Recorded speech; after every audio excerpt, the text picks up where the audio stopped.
All right, everybody, welcome back to another episode of the Atlanta Real Estate Investor. I am one of your hosts, Spencer Sutton, and I have, as always, with me, Matthew Whitaker. Welcome, Matthew. Hey, thank you. Glad to be back. Yeah, and we are excited to have a guest with us. His name is jsbreaux. And John, you have a great story, very interesting story. But listen, welcome to the show. We're excited to dive in and hear more about your Atlanta experience. Thanks, guys. It's a pleasure to be able to sit here and talk with you guys. John, I would be curious to hear your story, how you got into investing in real estate, and just kind of give us the background.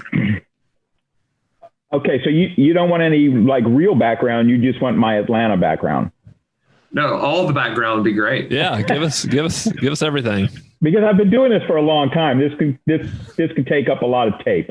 You know, that's fine. Let's hear it. So originally when I got into the business, my dad was a builder, and he built single family homes and multifamily down in New Orleans. And so that kind of triggered me to get into the real estate business. And when I first got in, I got into investment real estate with the company that became CB Richard Ellis.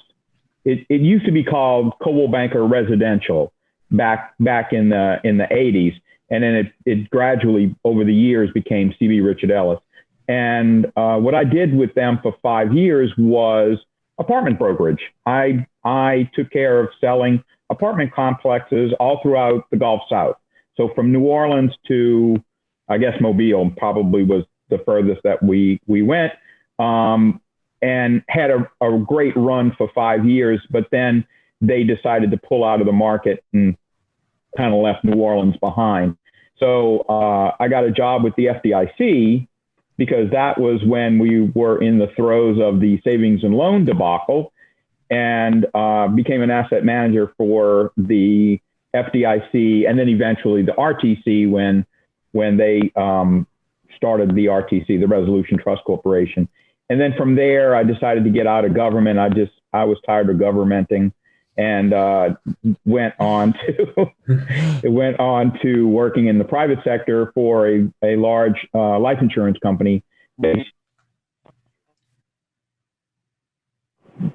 That lasted 3 years, I guess, 4 years, until they decided they wanted to move us to Newark, New Jersey, and gave us an option of either taking a nice severance package or moving to Newark. I stayed in Atlanta.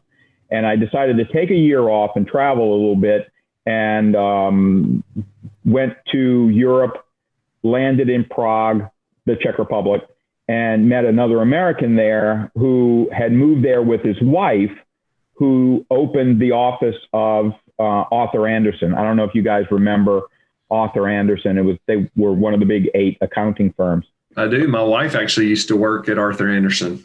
Oh, excellent.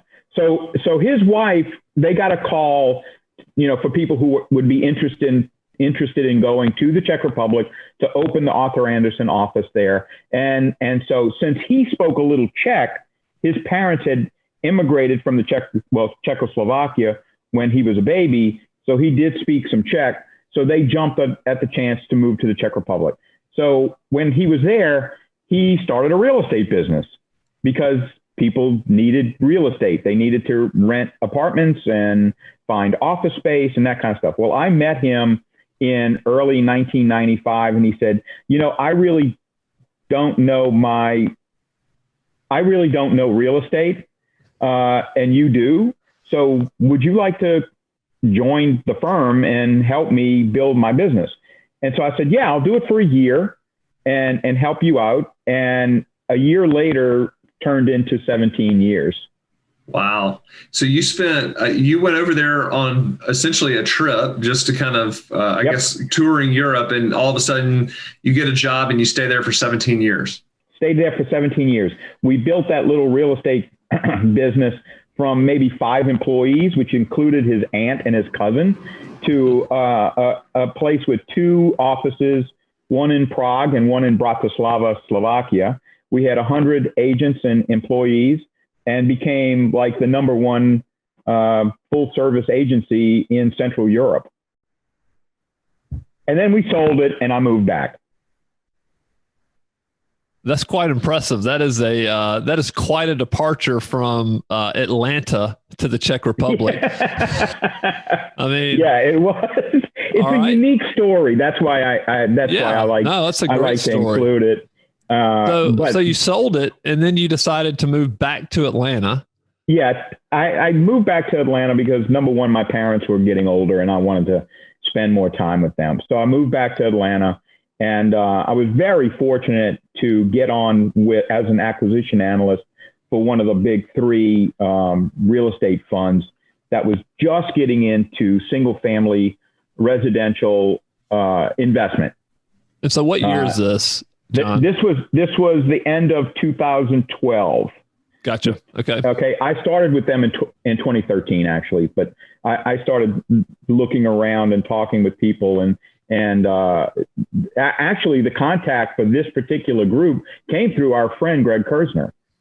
So yeah, we've had him on the show. He was one of our first guests on the show, and obviously we go back a long way. So we love Greg. I'd be curious, before we jump into your acquisition analyst experience, I'd be curious to just know some lessons you learned in your time overseas running that company.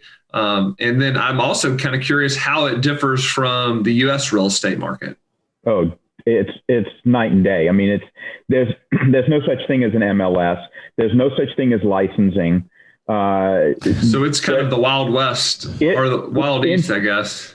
Back in 1995, 1994, 1995, it was the Wild Wild West. It absolutely was the Wild Wild West. And over the years, we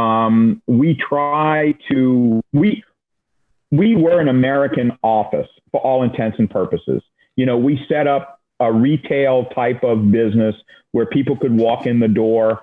We had our agents trained. I made sure, like I had people from the National Association of Realtors come and visit, you know, when they were because they would go and solicit they wanted to create NARs in various countries, and the Czech Republic was one of them.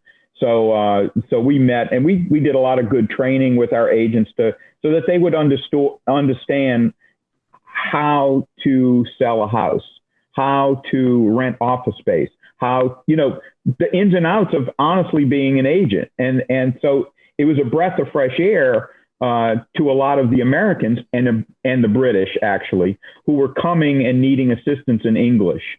You know, we did business, like everything the State Department did came through me. Every bit of business that the State Department did was through me. Anything that they rented, any housing, anything came from me. We had the unique experience working for Boeing. Boeing bought an aircraft part manufacturer in the Czech Republic and used me, the firm, to relocate 23 families from the U.S. to the Czech Republic. Wow. And then I'd be curious some lessons you learned over there that you think translate back to the U.S. market. I don't know. I don't know if anything translates from over there to over here. It's really kind of the reverse. It was more lessons that I knew here that we tried to implement over there. I don't know if I could tell you if there was any lessons learned over there that I could actually bring here. That would be life-changing in any form or fashion. Was there a lot of friction when you were trying to bring kind of American real estate principles into I can imagine. Yes. A lot of people didn't like they didn't like the fact that, like, for example, I did a lot of tenant rep. Okay. They did not know what tenant rep was. So a company like, for example, Monsanto was looking for office space. Okay. The country manager for Monsanto was an American. So he came to me. And so I was doing tenant rep for Monsanto, and the other commercial agents that were there, who were predominantly British at the time, didn't know what tenant rep was. And they didn't like the fact that this guy that they didn't know from America, you know, was coming to them and talking about tenant improvements and, you know, those kind of commercial terms that we take for granted here. And so But over the years that changed, and they started doing tenant rep. Wow. Seems like a big opportunity to take something that, to take kind of like a form that's been built over here and then implement it in another country. Seems like a really big opportunity. I'd be curious what the decision to sell the business and move back to Atlanta was like. Were you just ready to get back to the United States? Money. Okay. So it was an opportunity. It was an opportunity. You know, the time came, contrary to how business is done here, over there, we were bought out by a bank. Interesting. A bank over there was getting into the real estate business because they thought that it was a good add-on to their mortgage business. Oh yeah, well that makes sense. That would never fly over here. Right. You know, but over there, for them, it made sense for them to control the process from literally or figuratively, or maybe cradle to grave. Right. We can sell the house, we can mortgage the house, we can sell the house later. You know, so it made a tremendous amount of sense to them.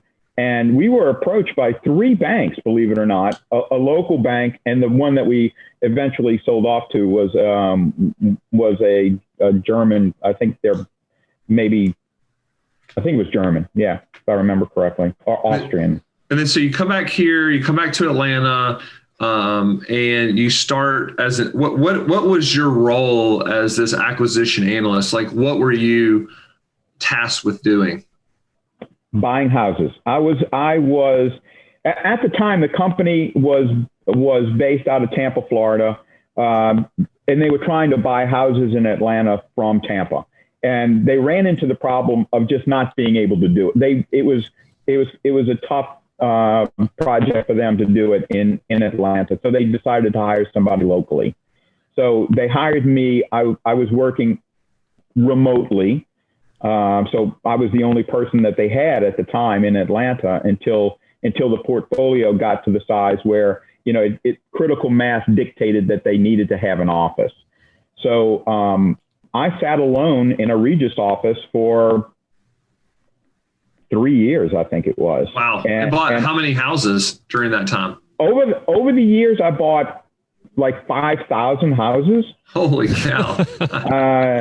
You know, and I left them at the end of 2013. Wow. No, not 2013. What am I saying? I was about to say that's a short period of time. That's when I started. I started in 2013. My apologies. I left them in 2019. And so over the course of that 6 years, can you kind of tell us, you know, some changes, some things that you learned about buying houses, maybe some preconceived ideas that you had, but that at the end you had changed your mind on? Well, the thing that happened most is that it became I realized it was not me buying a house. I wasn't buying a house. It was a commercial transaction. So I couldn't look at, and I had to convey this to the people who were working with me, helping me find the houses, to source the houses. This is not, don't call me and tell me, well, they just hung new curtains. You know, the seller just, you know, did such and such. You know, I don't care. I don't care about that. It's a cash flow. I'm buying an income stream. It's a commercial transaction. And you need to convey that to the listing agents out there that I don't want to visit the house. I don't want a tour of the house. All I'm doing is assigning a potential rent to the house. And that's how I'm creating the value for the fund. So if I Oh, John, start over right John, there. You started to break up. Yeah, you broke up right there. Start over. Oh, sorry. So I was saying it's not a commercial transaction, and we needed to convey that to listing agents, especially in the early days when they didn't understand, you know, cash flow analysis and income streams as it related to a new asset class.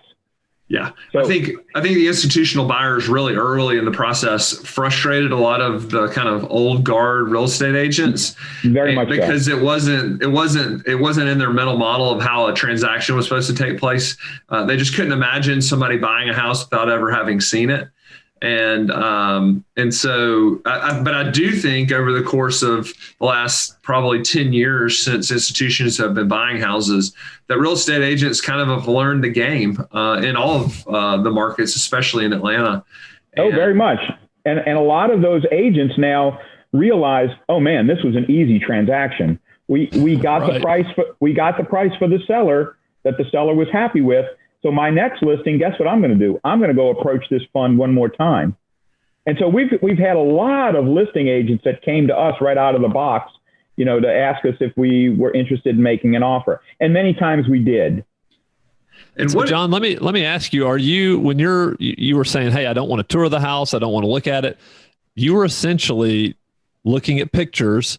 Yep. You were making maybe a little bit of an assessment of any kind of repairs, anything that needed to be done. You were looking at the potential rent, and then you were making your offer based on that.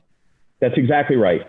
We would look at whatever photos that they had uploaded into MLS, and I mean really look at them, like zooming in on the photos, so we could see things that maybe you would see only if you walked into the house, right?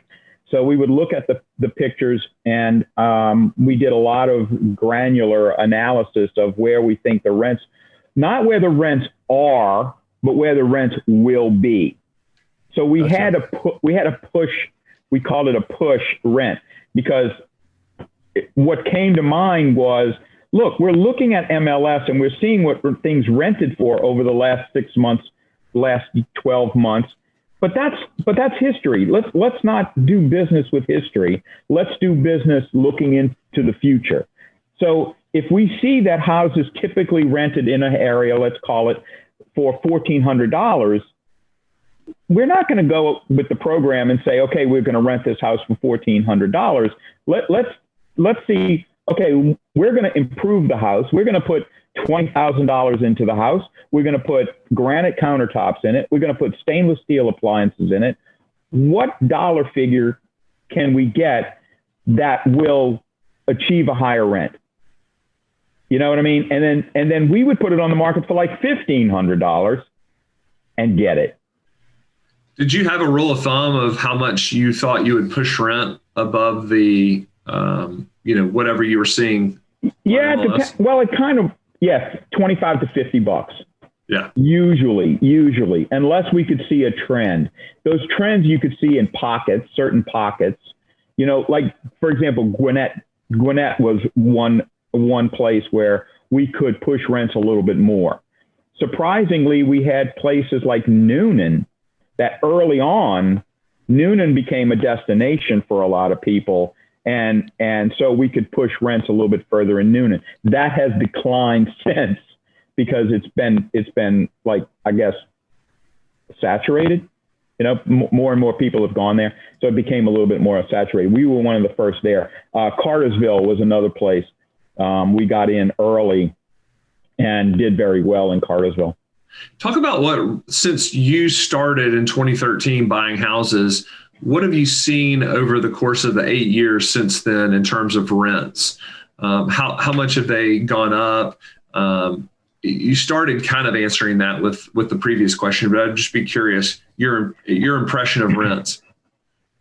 They're through the roof. I mean, they're through the roof. Since I left, I've noticed, when I left the company, I've noticed that they're pushing rents even more than I did. And I was relatively conservative, to be honest.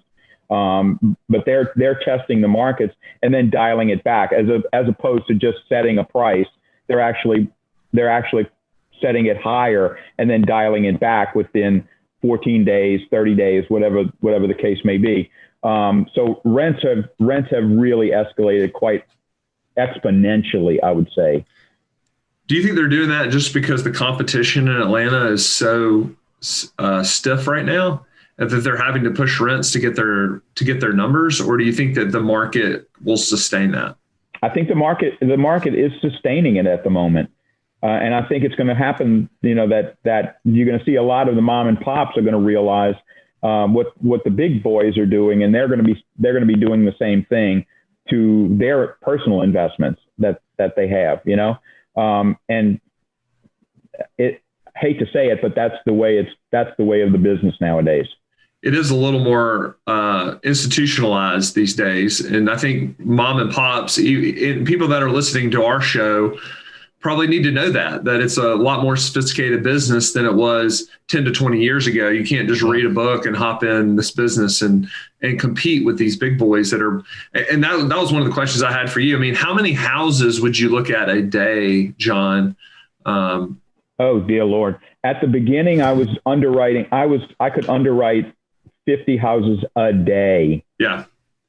I think that's an important lesson for people to learn too, is that the institutions are underwriting, dozens, sometimes hundreds of houses in Atlanta a day. And so you're going to have to learn how to compete with them by being an expert in a certain area, maybe even a better expert than the institutions can in certain areas.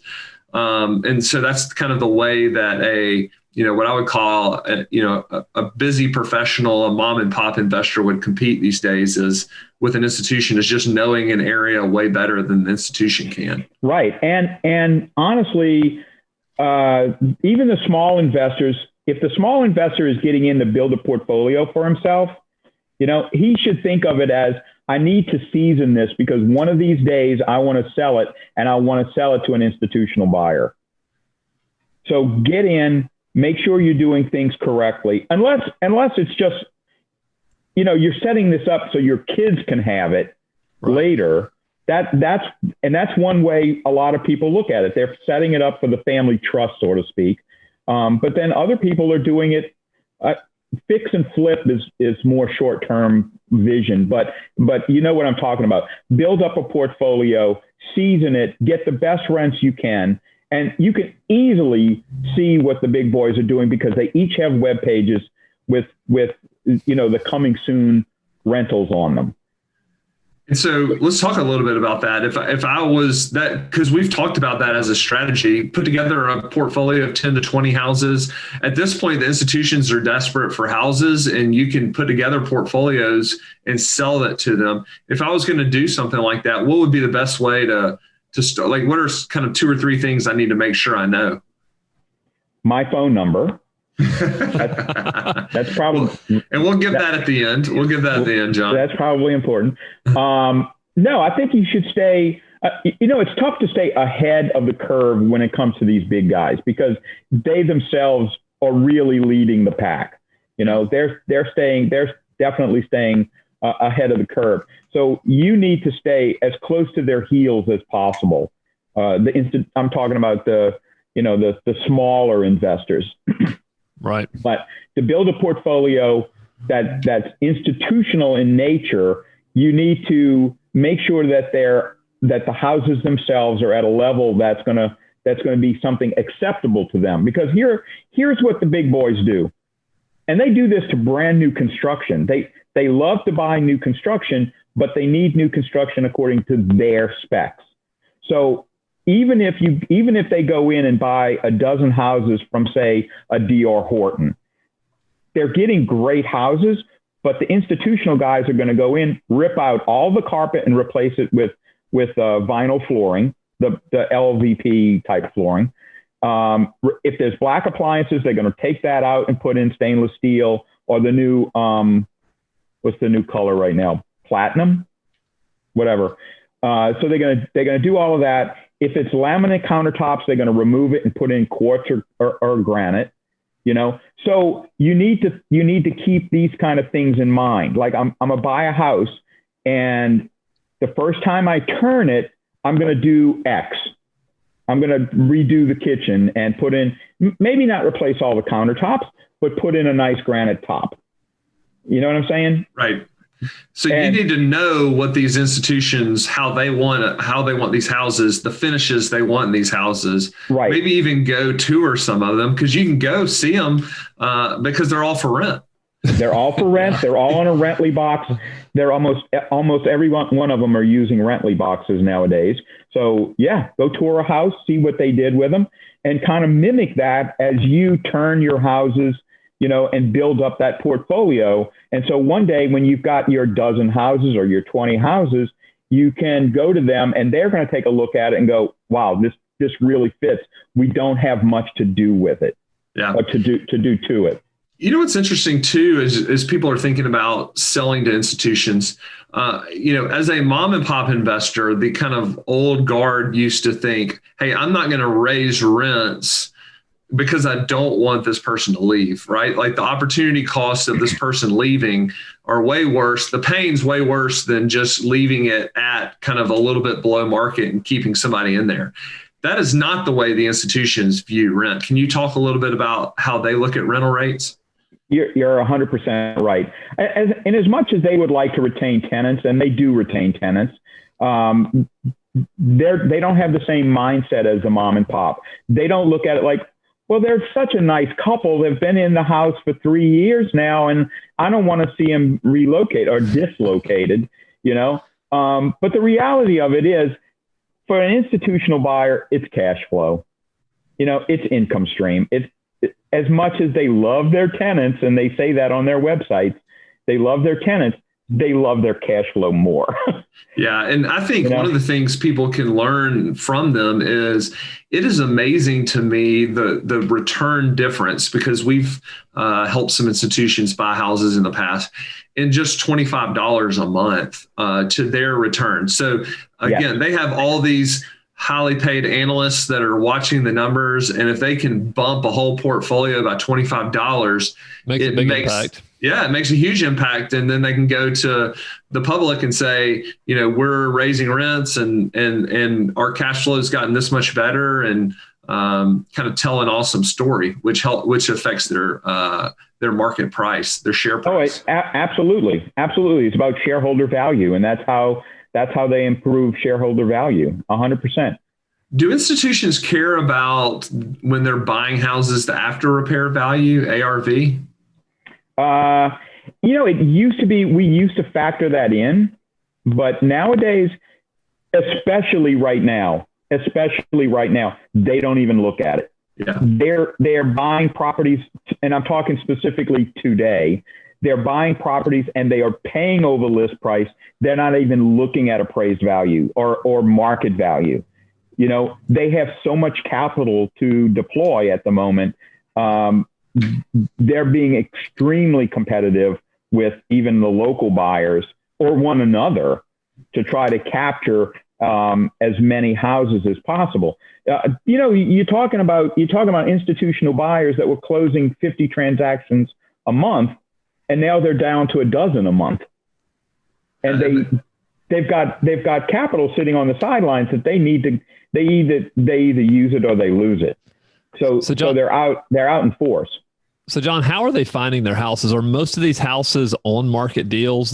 These aren't off market deals. They're not doing advertising. Are they buying from wholesalers? How are these institutions now sourcing properties?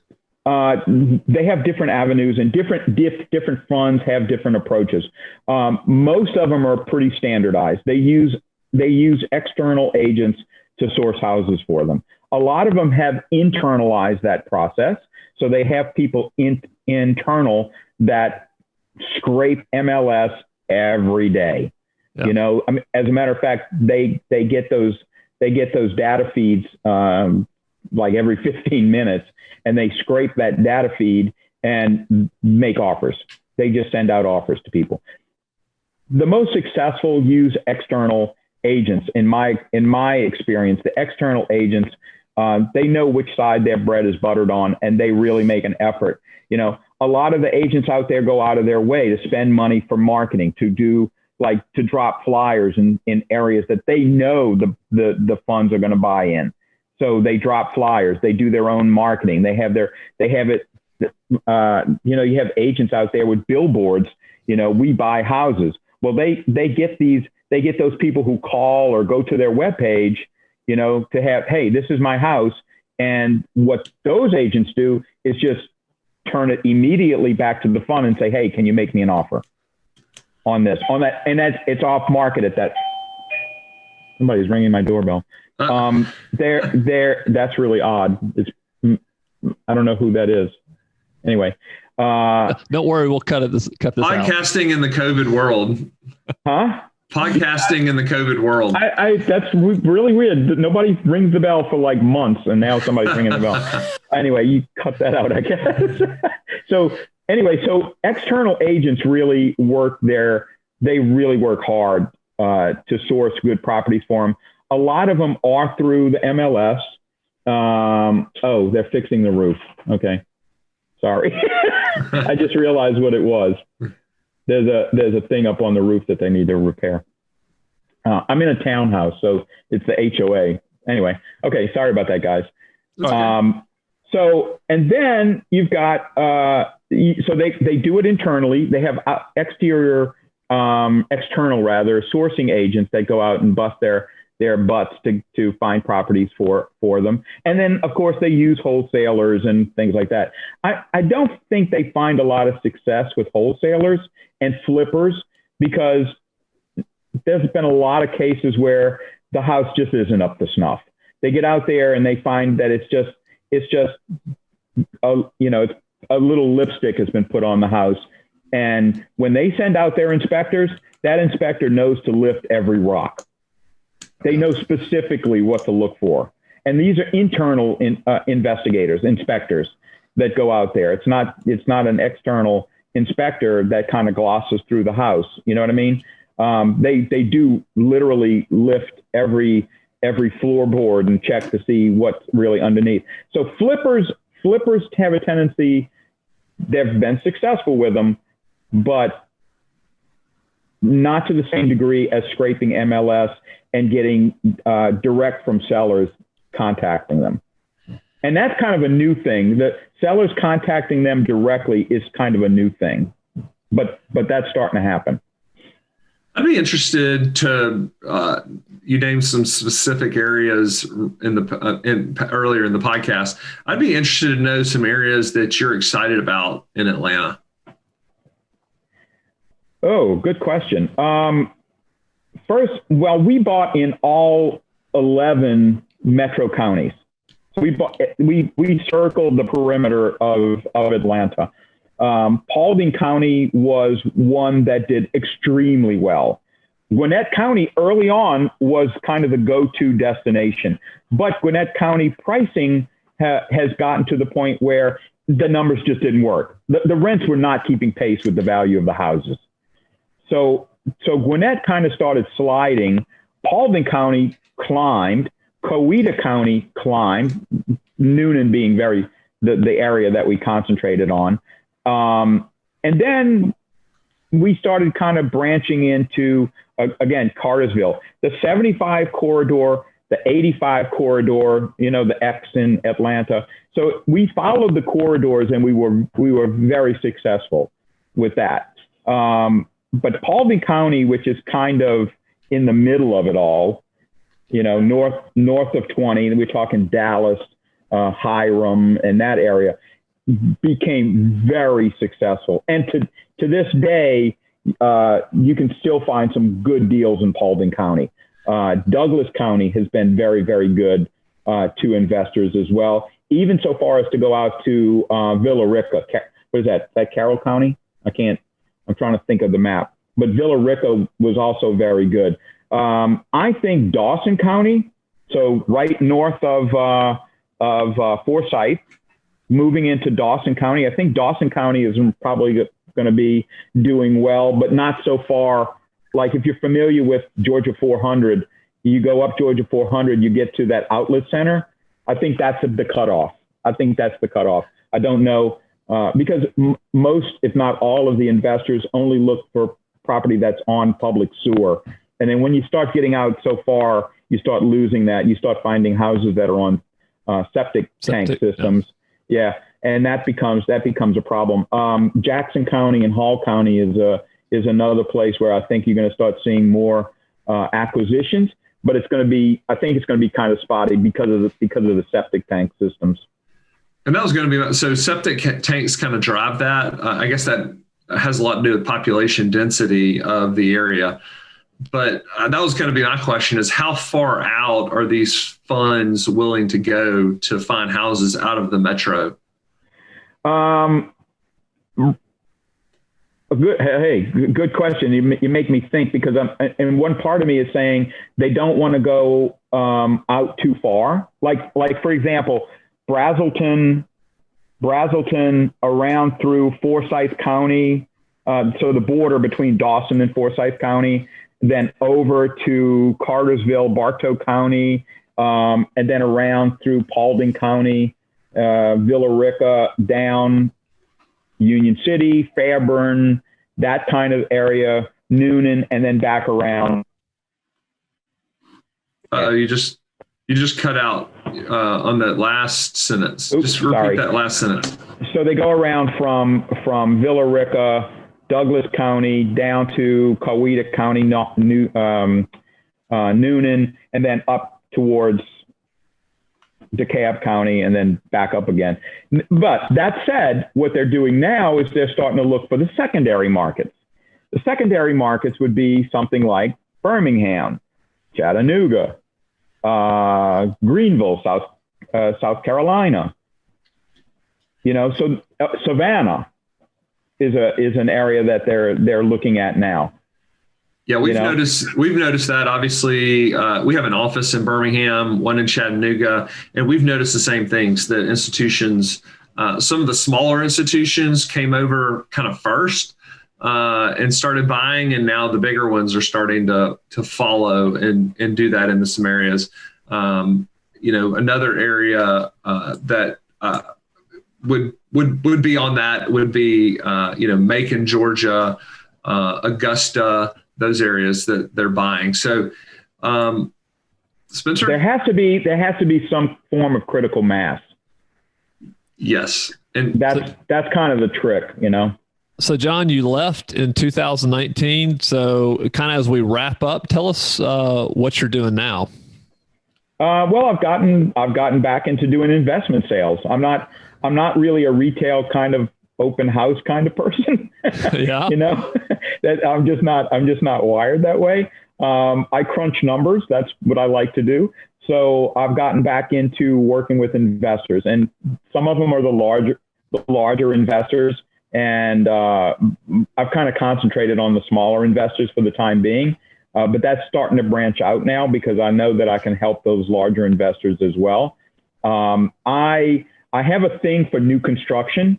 That was one of the things I really got involved with, doing like bulk new construction deals. So right now I'm actively looking for new construction, what they call build to rent deals. So I'm looking for builders who have, 50 houses in a subdivision that they want to sell, or 100 houses. Right now I've got two big funds that's what they're specifically looking for in Georgia and Alabama. So that's kind of taking up my time right now. And let's talk a little bit. And bulk portfolio deals. Before we wrap up, I do want to talk about build to rent because it's kind of the hottest thing in the industry right now. And so what are funds looking for in build to rent world? Well, they kind of look at it from two different angles. One of them is just buying, onesies, twosies closeouts in a subdivision.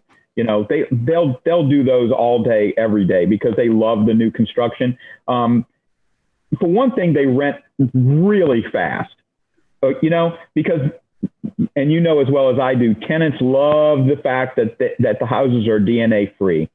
They love the fact that they're the first person to touch everything, So all of the funds, and even I think some small investors, they will look at those onesie twosie deals if they work and buy those. But the thing nowadays is bulk transactions. So what they're looking to do is find a builder who's going to build 20, 50, 100 houses for them to their spec. Yep. And what they're really going to be gravitating to, and we're starting to see this now, is closed subdivisions, where the investor, the bulk investor, they want the entire subdivision as a rental. So a horizontal apartment complex, basically. Yeah. So they would essentially be the HOA. They would provide all the landscaping and could keep the neighborhoods up. That's correct. That's the thing I think we started gravitating into just recently, just like over the last 6 months. I'm seeing and hearing more and more chatter on those kind of build to rent situations. Very interesting. Yeah. Well, John, this was great. I appreciate your time. Thank you so much. I know a lot of people got some good information out of this. How would somebody get in touch with you if they wanted to reach out to you, ask some more questions? Just send me an email. I'm happy to answer all my emails. I'm fairly good at responding to people quickly. So if somebody wants to reach out, feel free to send me an email. I don't know if I want to publish my phone number because. No worries. What about would you be willing to give your email address so if somebody wanted to copy one? Yeah. It's J as in John, S as in Sam, Breaux, BREAUX. So jsbreaux @gmail.com. Perfect. Well, reach out to John if you have any questions about the Atlanta metro area. And Spencer, this has been awesome. Yeah, this has been great, John. Thanks again for coming on the show. I know I learned a lot, so we appreciate it. And listen, everybody, if you heard this episode and you want to share it, please do so. Leave us a review and leave us a 5-star review. We'd love that because that's how more people find us. So make sure you subscribe, and we'll be back with you in 2 weeks with a new episode. Thanks again, John. Thank you, guys. I really enjoyed this. Thanks again.